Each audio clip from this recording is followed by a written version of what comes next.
I don't believe a word that they say. And the reason I don't believe a word that Powell or Yellen yells out is by their deeds you shall know them. So let's go back to 2021 as inflation is skyrocketing, and they come out with all the arrogance that, no, this isn't inflation, it's only temporary. And as inflation keeps going and going, well, no, it's not temporary, but it's transitory. And not only in the United States, over there in the EU as well, with Lagarde saying this isn't real, it's going to go away.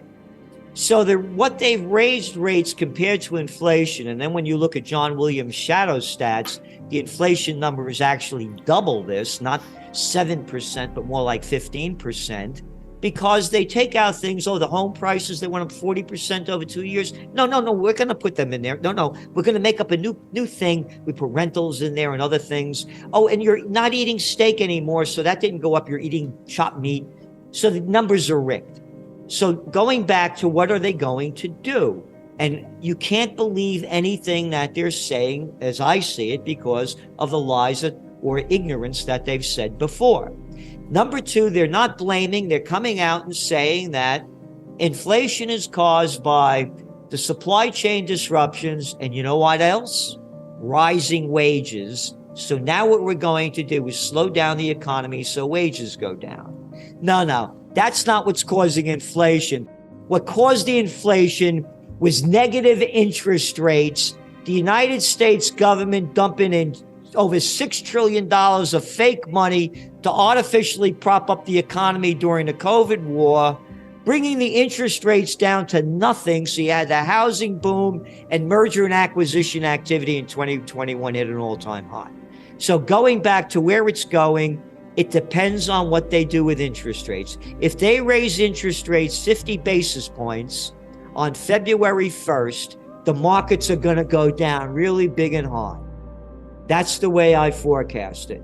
Long term, before the 2024 elections, they're going to lower interest rates. They do it all the time for the party in power. Again, we're forecasting a market meltdown if they continue to do what they're saying they're going to do. We can't predict what they're going to do. For example, in 2012, I thought the markets were going to crash. They didn't teach me about zero interest rate policy and a thing called quantitative easing in Economics 101 or graduate school. They'll make up anything. So we don't know what they're going to make up. If they stay the course to what they're saying, then we see a market meltdown. But even overall, if they raise interest rates only 25 basis points, it's still going to have a lot of negative effect on the rest of the economy. Later in the year, that not now, but early 2024. They do it all the time. Oh, by the way, people forget this. Go back to 2018, December. There was no Santa Claus rally. The markets were really diving. Terrible December 2018. Donald Trump on and on, outwardly pushing Powell to lower interest rates. What did Powell do in January? He announced that they were going to lower interest rates. They did. They artificially propped up the market. Oh, and then what happened in 2019? Forgot all about it. Oh, the thing called the repo markets, and the Federal Reserve dumped in $7 trillion from September 2019 to January 2020 to artificially prop them up again. The whole game is a rigged game, and gold to me is number one. Look, you just saw what happened in 2022 with the central banks gobbling this stuff up like crazy. They know what's going on. So again, to me, gold is the number one safe haven asset. And again, if World War III continues to escalate, and then you're going to start seeing that we talked about, we didn't get to it yet, but the Middle East meltdown with the United States and Israel now putting more and more focus on bringing down Iran in any way that they can. You see oil prices starting to skyrocket again. You're going to see a meltdown. Look what's going on in Europe with the energy prices and how it's hurting the people. They say this is good news. This is how they put the news. Inflation declined in Europe. Oh, was it down to like 9.7% from 10 point something? What are you kidding me? Oh, and most of it went down because of low energy prices, but all the other things are going way up. So we have an inflation floor that just keeps getting higher and higher.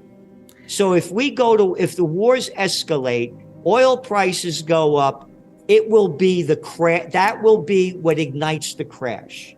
Higher oil prices. And this can be the year when gold really, really takes off to a much higher extent, well over 2,000. It could even go into the 2,500 numbers.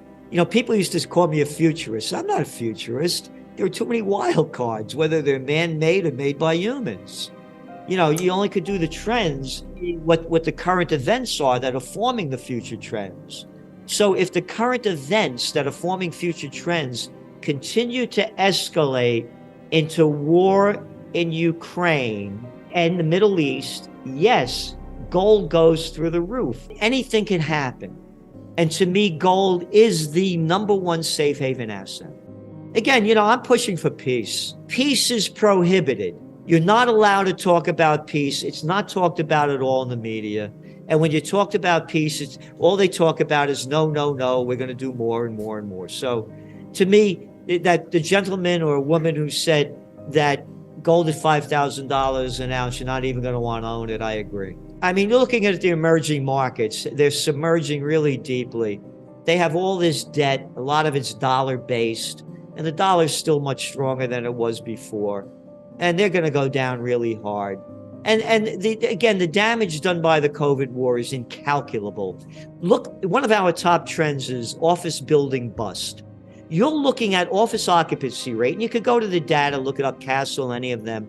At best, it's 50%. And now you're looking globally.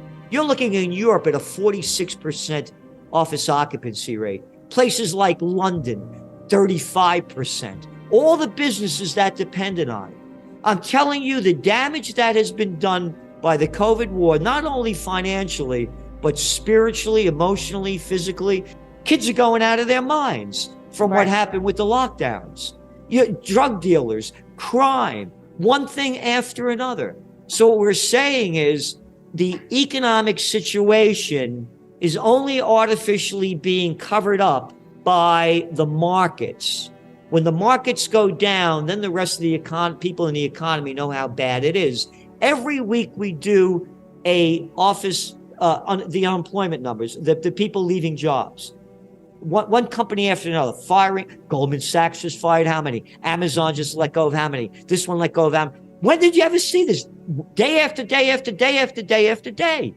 Oh, and then the new numbers came out. Oh, they weren't that bad. We had, oh yeah, you mean the jobs that the people were taking, the numbers that went up? People were taking second jobs and third jobs that pay very low wages because 63% of Americans are living paycheck to paycheck.